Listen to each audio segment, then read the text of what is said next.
found myself at the shopping center and it's such a beautiful day. I'll show you. Oh, it's a bit overcast. Here I have my portable painter.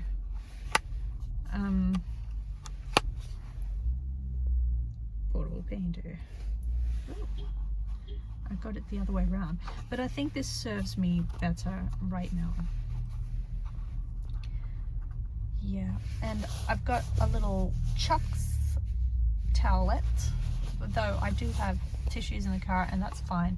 But today I had to quickly empty out these water wells and I thought, oh, I need a bit more heavy duty because I might actually need to mop that up. They're still dirty too. So yeah, I'm gonna fill those up. I've had to settle for the sketchbook that I have in the car. Is not watercolor.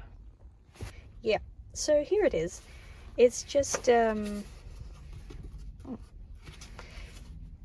once upon a time I was like, only graphite or pencil sketches in here, thank you very much. This is going to be for my pencils and maybe charcoal, but it all has to be in that dry medium, blah blah blah, because it's sketch paper. And now I'm of the opinion, if it doesn't get used, it serves no purpose. It's there to serve me, not some kind of idealistic, ooh, when I flip through this later I'm going to love it, or the fact that I stuck to the rules. Really, am I going to? No. I have so many sketchbooks that used is better than decorative. Okay, so that's what I'm up to. All right, cool. I also wanted to show you what I have in my center compartment just here. I have that watercolor kit, of course, so I had a brush if I absolutely need it. It's in that kit. It's a brush pen, mini brush pen, but it's a brush pen. And anyway, here is just a clear cup because I need to know what's in things, and that fits quite nicely here. It's got a paper towel and a little medicine cup, so if I need to, I've got a little cup that I can prop up on that little thing there. I love this car, by the way. Oh, I love this car. Ooh. Yep. And so it's this kind of bottle. So yeah, it's watertight, and it's also a dropper. So yep. So I can bring this over and activate my paints, because I don't have my mini spray bottle in here. Though it's not like I'm short on those. If you ever need it, they're perfume spray bottles, they're like travel perfume spray bottles, and they're not really bottles, they're pens with little caps, and they are a sprayer. Yeah, so they've got like a pen lid that clips onto things. So I'm getting a bit low on the water there, and that's right, I did tell myself I put water in this side, but I felt a little odd because of the space I have for my elbows, and I could have opened my door, but who wants to do that? And so I thought, oh, I will use the water from this for the other side. Not that either side is actually clean. Okay, so that's cool. And I've got that here. Not that I need to use it today, because yeah, I do have my little reservoir there. Here I've decided to use these little brushes that I've brought along with the kit. So this one here I've added to the kit, and this one is the one that came with the kit. So to use it, I've got to do this. Yeah. So let's pop that.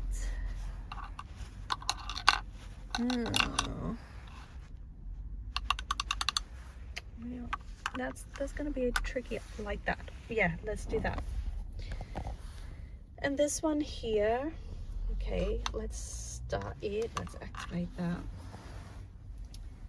And let's see what kind of color I need for these. The sky and the trees.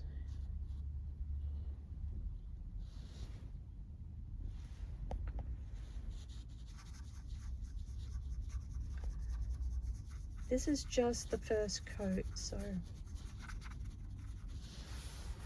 I'm going over here. And exactly the scene I have. I really should use a truffle brush pen for this, because they've got the water in them, and so you can spread the pigment further, especially for this kind of scene where for this initial layer.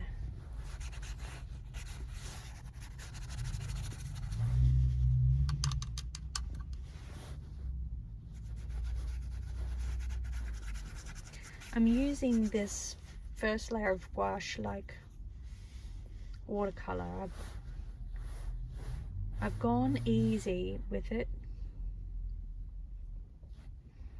As we go down further, I want it to get paler. Let's get more water in it. And there we go, my assistant's sent the shopping list. That's cool.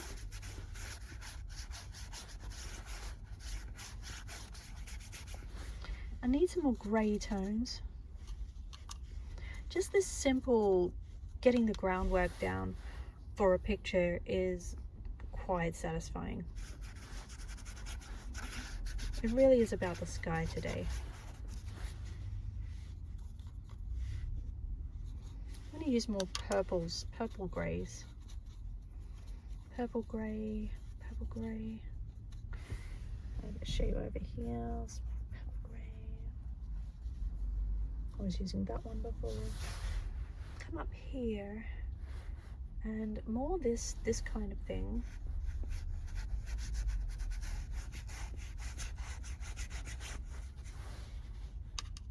Do you appreciate that I am holding the camera with one hand and painting with the other? I hope so.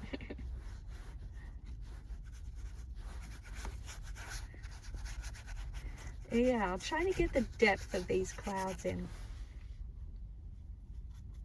without making the sky too cool. Yeah, I could use greys a lot more, but and blues a lot more, but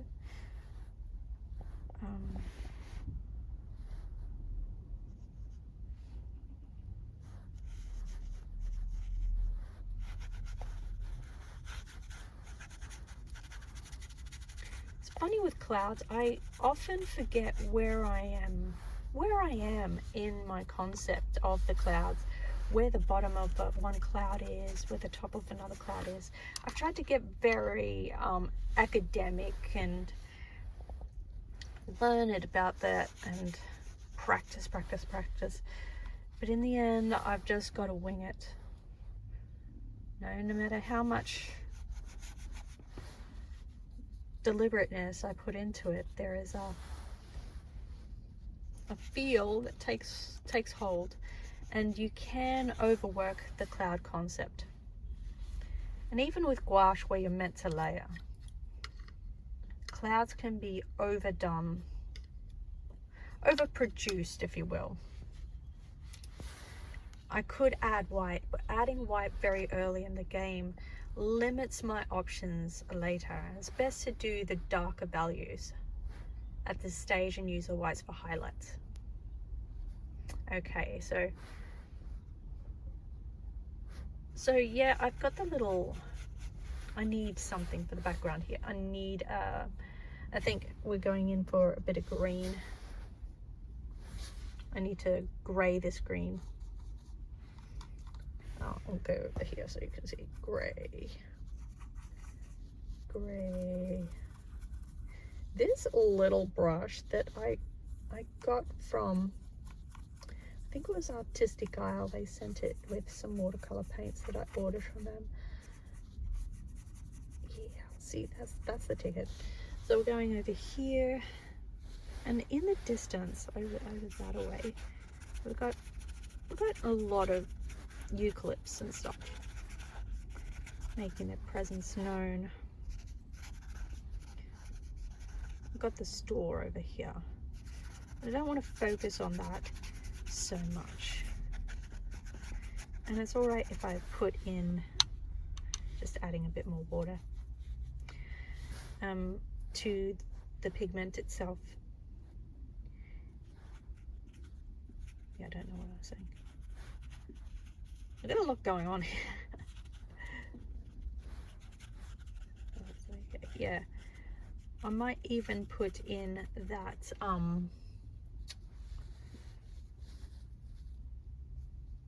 that little here, that red thing. But yeah, there's in the distance there's a lot of trees. And I think for this section here, go some grays, and just don't want that pure white in the foreground. So I think I'll go for something warm, something more. There are things here. Don't want to get exactly what's going on here. I want the feel of here we are. There's aspects close by. There's things close by. I'm gonna get in those other trees. I want to do a good setting for that. Okay, and this is where I'm going to try out for the first time the Portable Painter's native brush. Okay, we're doing good. And I'm not taking my camera up anymore because, like me, there's a lot of people sitting in their cars, directly facing me in fact, and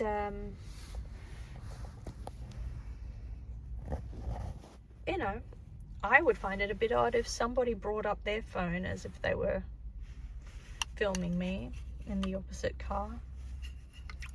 Just consider it.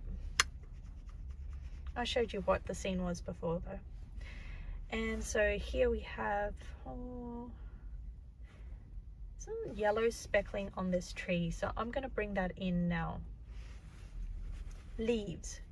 There's a tree that's close by that has a few hanging on yellow leaves, and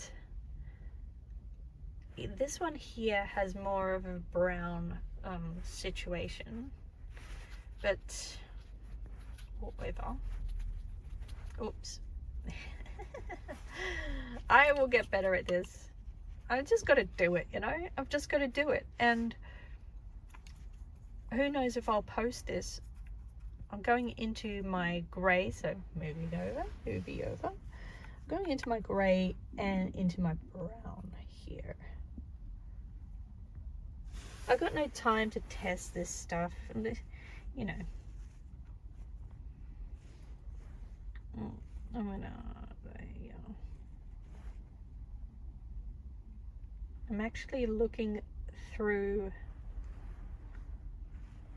This light glances up. I'm looking through the phone camera, and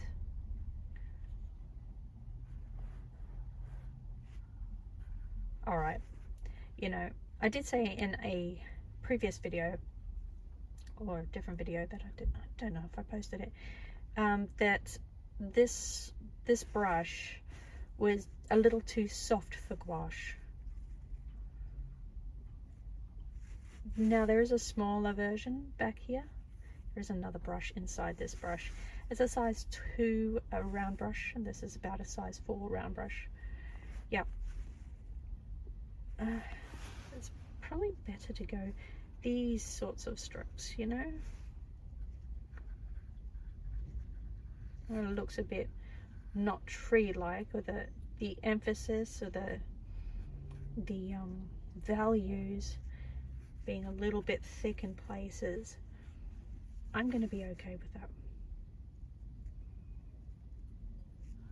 And as these non-realistic parts put into something that is mainly representational, that I find quite relieving and soothing.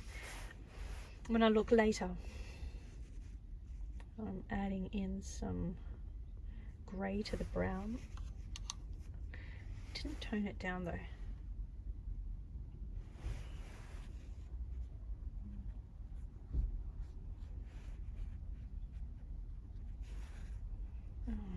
Sorry, I just got a message and I had to think he's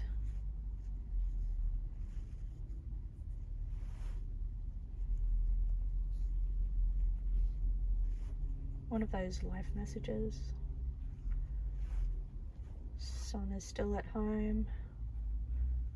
He's meant to be at school by now on his bike.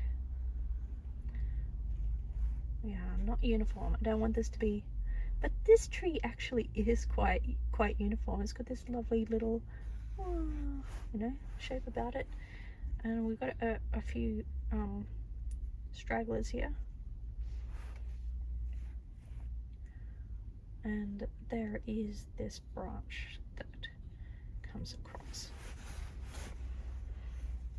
So in practicality, this is way darker than it needs to be, but I can always lighten it later. That aspect of gouache is very forgiving like that. And over here for this tree, now this tree is dark and it has been shorn in a sense. It's been cut back quite a bit because the main road part is here. And it has this kind of shape to it. Gosh, that message is distracting, you know. I'm just like, oh man. Yeah, my son, who is my eldest son, who is being my artist assistant,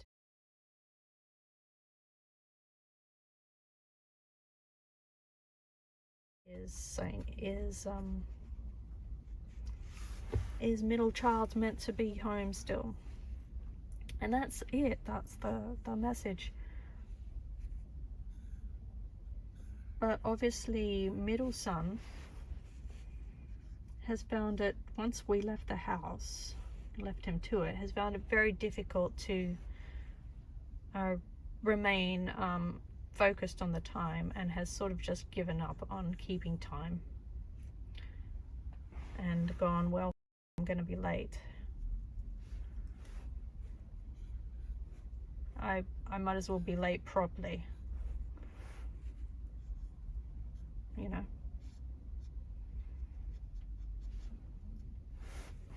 And here, this little section here, this one's quite interesting. I'm going over to my deep dark greens.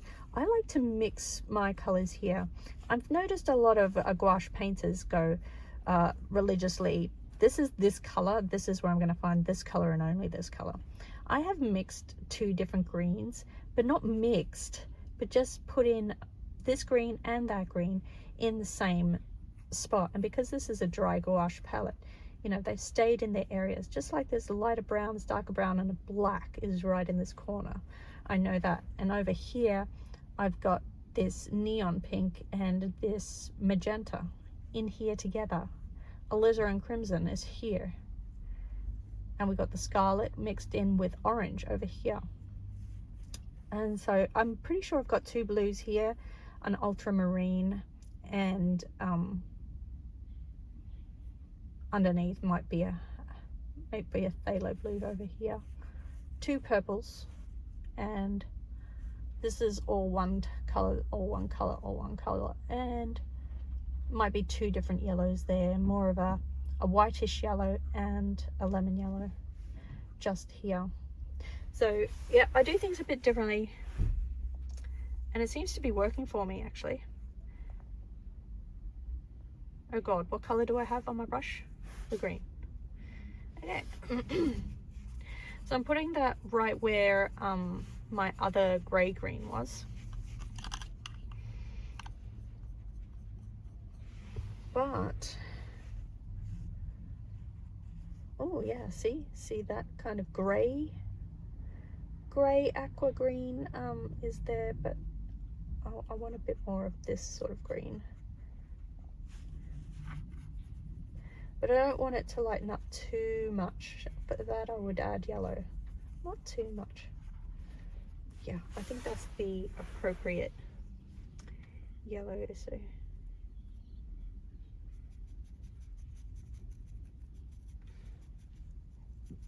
don't want to be too much like, yeah, these are the exact fronds, or these are, you know, do exact-y stuff. Don't want that. And up here, just coming in from this foreground, I'm adding a bit of brown. Oh, the sun is out. The sun has made an appearance, y'all. It's hitting my hair. That's how I know. And it's causing a highlight. Oh, that was a little peak of sun.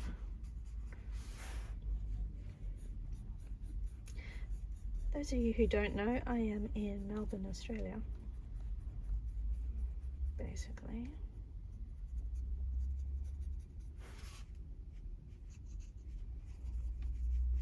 Yep, my son has been marked away by his high school. I just got another message.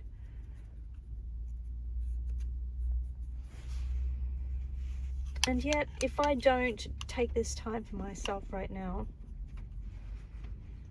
and get distracted and pulled away from my work,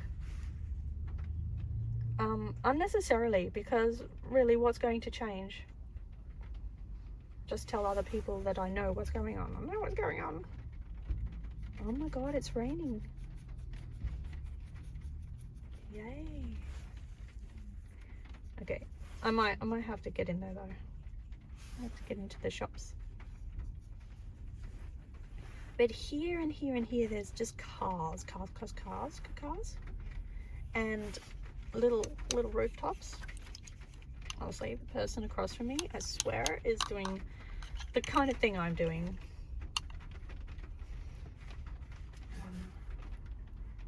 Yep. And there we've got the little trolley bay. So I might add in a bit of red here. The trolley bay arch.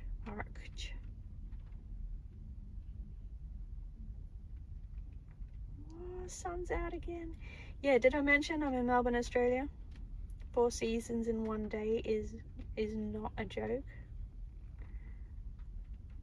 It's not hyperbole. It really is a thing. It needs a little bit more vermilion in there. I might be overdoing it, y'all. I might be overdoing it. Yeah. Okay, and then we can go the greys instead of the whites. And go greys and then whites.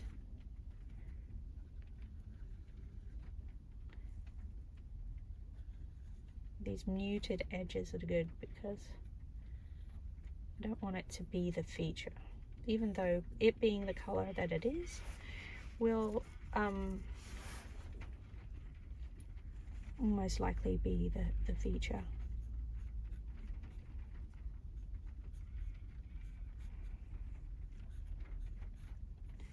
I'm not going to be exact about how these things are, but it's more about the vibe of how these things feel in my mind. I'll map them out like this.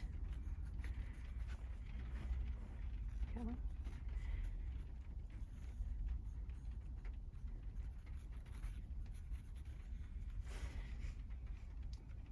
And I might go for a purple car. Okay. Yeah.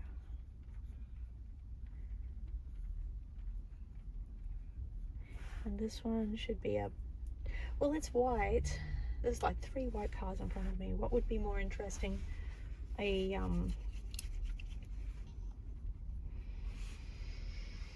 charcoal-ish color, grey color, grey color. Yeah. I'll add a bit of black to this. Okay. And I can see quite a bit of the windshield.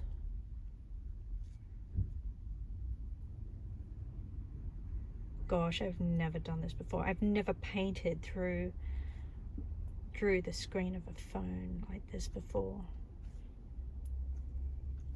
This is tricky.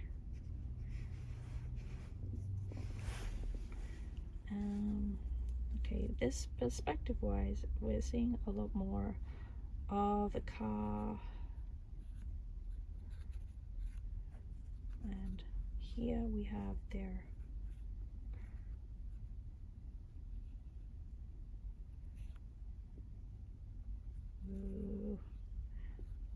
whoa. Okay, let's make it an SUV or something. I don't know.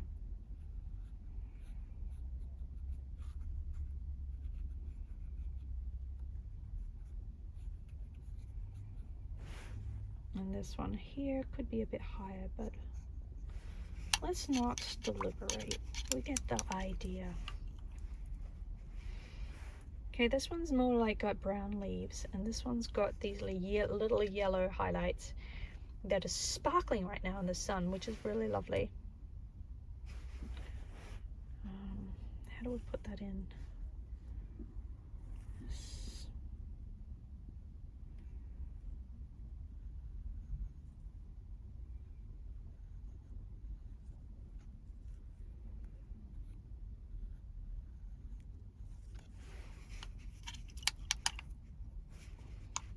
But I think that'll do for now.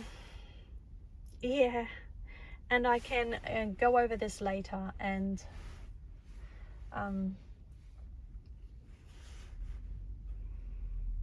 yeah, fill in details. Oh my gosh, holding with my left hand, the phone with my left hand. Wow, that's been quite a challenge. I wonder if I can rig it up a different way next time. So that's it. Maiden voyage of the portable painter, and with its brush pen. Thank you for joining me, and I think I'll leave it there for today.